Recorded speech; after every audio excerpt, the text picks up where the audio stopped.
Cruise news time, and well, we have a new warning coming out from the government regarding safety on cruise ships. We also have another cruise company planning to go to Alaska, their first time ever in Alaska. That seems to be a trend this week. And Carnival having to answer accusations of not being sensitive to stolen valor. Yeah, a wild story. Cruise news and my views. Let's talk about it.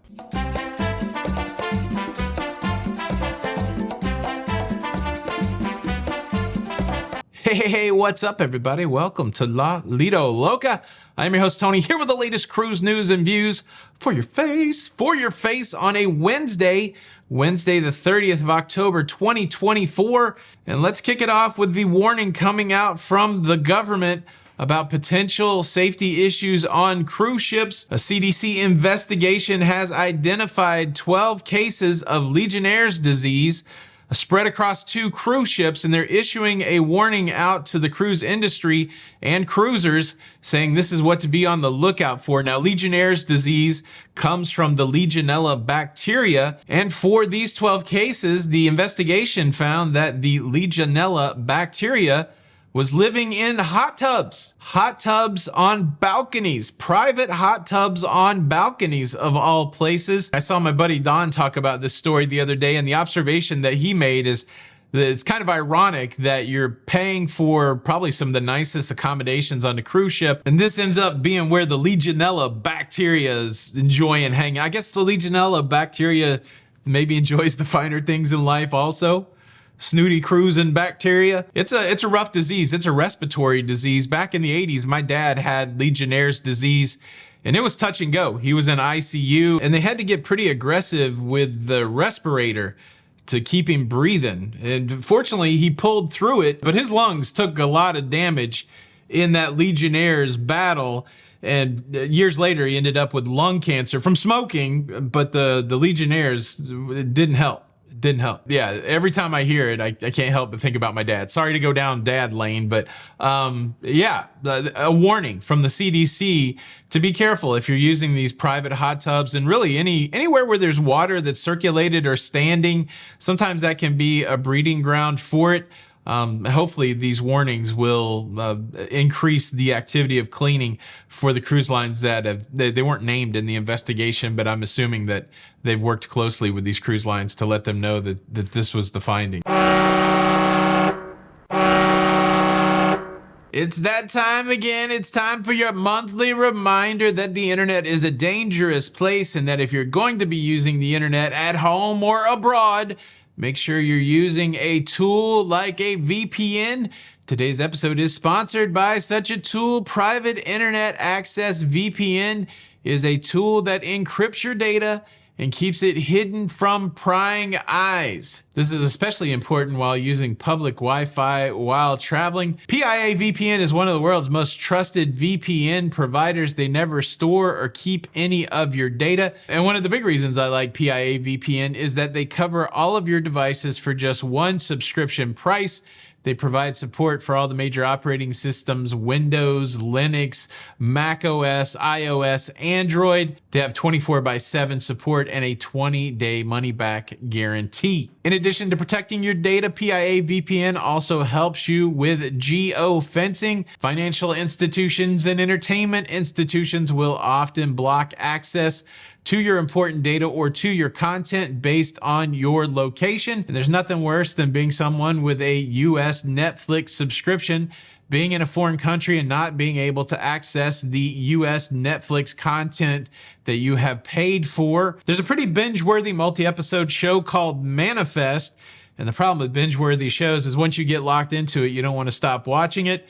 Well, Manifest is only available in the US, so if I'm over there in the UK, I can't watch the Manifest unless I connect to a US server using PIA's VPN, and bingo bango, I can watch Manifest. Excitingly, you can try PIA VPN for yourself with a discount. If you click on my link in the description, www.piavpn.com/La Lido Loca, you can get 83% off of your PIA VPN subscription. That equals about $2.03 per month, and you get 4 months absolutely free. Thank you, PIA VPN, for sponsoring today's episode. Cruise news story number 2, an interesting story coming from Australia, where the Disney Wonder has had to alter its itinerary on a pretty simple cruise going from Brisbane to Melbourne. It had one stop planned in Eden in Australia, but guests have been notified on that cruise ship that they've decided not to stop in Eden and that they need to do an emergency hull maintenance activity. Now, reading between the lines a little bit here, we've seen a lot of information come out of Australia and New Zealand dealing with the regulations down there when it comes to organisms on the hull of cruise ships and the requirement for those hulls to be clean. Not 100% sure that's the case in the Disney cruise, but again, there's probably some indicators that point toward that. But guests that were doing this really short sailing from Brisbane to Melbourne now will have an extended time because of this emergency hull maintenance. They'll actually get into Melbourne later than what they had originally planned. It becomes a cruise to nowhere. There's not going to be any stops. And so, this is probably upsetting for people that are on board. They are getting some compensation, $250 onboard credit to use on the cruise that they're on. And guests are also getting a 20% discount on a future Disney cruise. You may remember that last year there was a whole series of cruise ships turned away from New Zealand because of biofoul regulations. Just a reminder, if you're cruising down there in Australia, cruise companies, make sure that your hull is clean and that they take those biofoul regulations quite seriously. Cruise news story number 3. I told you yesterday about how Pier 66 in Seattle is completely ready for shore power. It's going to be completely green there at Pier 66. Well, they've also been doing some shore power work in Miami. And now, excitingly, the announcement has come out that the world's largest cruise ship, Royal Caribbean's Icon of the Seas, will be the world's largest cruise ship ever to use shore power. The Icon of the Seas will start using shore power in Miami next week. This is part of an announcement made by Royal Caribbean CEO Jason Liberty, talking about some of the environmental things that Royal Caribbean is doing. Royal Caribbean Group talked about this plugging in to shore power for Icon of the Seas. He also talked about a new cruise ship that's coming out next year. The Celebrity XL will be the company's first methanol cruise ship. And he also talked about how on Utopia of the Seas transatlantic crossing, they use bio LNG. So as you can see, Royal Caribbean's trying a lot of different things that are considered some best practices when it comes to environmental concerns. And of course, the shore power is a big one. We hear it at a lot of cruise ports around the world right now. So pretty cool to see, the world's largest cruise ship. It's going to be using shore power next week. Cruise news story number 4. We have another cruise deciding that they're going to avoid the Red Sea. And this is a cruise that's not even happening until 2026. Holland America Line coming out with an announcement that they've changed the itinerary of their big 2026 Grand World Voyage. That voyage is going to happen aboard the MS Volendam. The revised itinerary now includes stops in East and Southeast Asia, Central America, destinations in the U.S. along the Panama Canal, or a transit through the Panama Canal. And the big change is that they are going to be avoiding the Red Sea. So, we chalk that up in the column of where there is strife and unrest in the world. Cruise companies aren't going to go there, which makes a lot of sense. You don't want to send a bunch of tourists into a danger zone. Somebody else recently made an announcement of a changed itinerary. I didn't think it was as far out in 2026, but we're starting to see it. We're starting to see the Red Sea disappearing from these itineraries. Cruise news story number 5, not quite a play for global domination like MSC going to Alaska, but we have another cruise company saying, look, we'll give it a shot. We'll go to Alaska. Virgin Voyages announcing their first Alaskan itineraries. Brilliant Lady is going to go to Alaska in 2026. It's going to start in May of 2026. It will offer sailings from May to September, 17 different cruises up there going to 12 destinations in Alaska.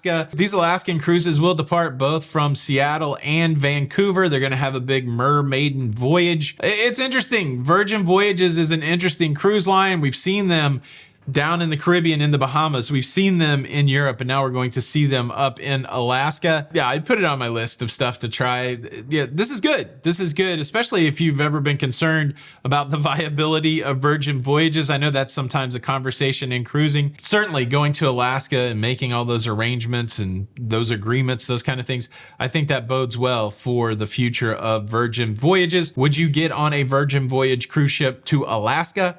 Leave a comment below. Cruise news story number 6 ties into the shore power story, and it ties into the Alaska story. We got some government money going to a city in Alaska to put shore power in that location. $45.7 million from the EPA going to Seward, Alaska, to establish shore power for cruise ships there. And not just cruise ships, any marine vessel that can utilize shore power will be encouraged to use shore power in Seward, reducing the amount of pollutants in the air right there at the port area. Again, this shore power is a big initiative. Like I said, you start to see it all over the globe, and it has government backing, right? $47.5 million. That's a lot of government coin to be going to this initiative. And well, Seward, Alaska, pretty soon, cruise ships will be able to plug in there also. Now, I got to tell you about this interesting conversation going on over at Carnival social media about stolen valor. But before I do that, let me quickly invite you to subscribe. If you like staying up to date with everything going on in cruising, please consider subscribing with the notification bell on. That way you don't miss out on any of these episodes. Well, if you've ever cruised on a Carnival cruise, you know that one of the big events during the week is the Military Appreciation Event. It's an open door event. Anybody can go to it. You go in there, you grab a seat, and the cruise director will start acknowledging people that have served.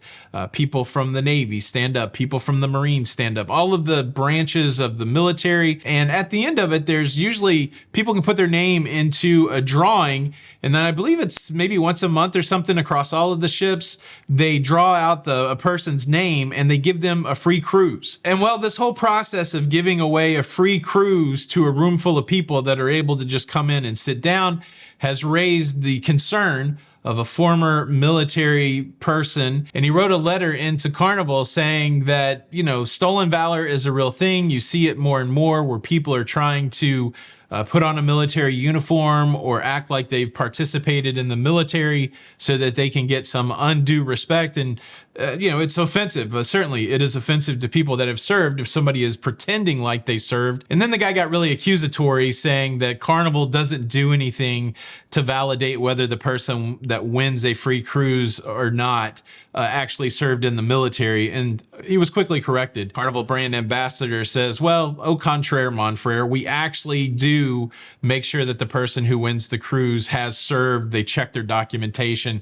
They don't give out a free cruise without making sure the person that, you know, they were in the military. The other, you know, request that the concerned military person had was it shouldn't be open door. You know, you should make sure that everybody that's in the celebration is former military. But, you know, I just don't think that would work. It's a nice celebration. I've gone when my brother was on board. I wasn't in the military, but I was able to go and, you know, stand up and applaud for my brother and show some love and respect, that kind of thing. And I think those events are great for that. And again, I think as long as you're checking the credentials of the person that you're giving the free cruise to, I think that's enough. Obviously, whatever cruise lines could do to minimize that stolen valor, I'm not sure how deep they can get into fixing that, but at least it seems like Carnival's doing what they can in this circumstance. What do you think? Do you think Carnival's doing enough? Do you think that they should restrict who can go into these military meetings? Boom! That is your cruise news. Thank you so much for checking out today's episode. Thanks again to Private Internet Access for sponsoring it. If you liked it, please hit that like button. This is Tony for La Lido Look. Until the next time, we'll see you on the Lido. Bye. Cruise.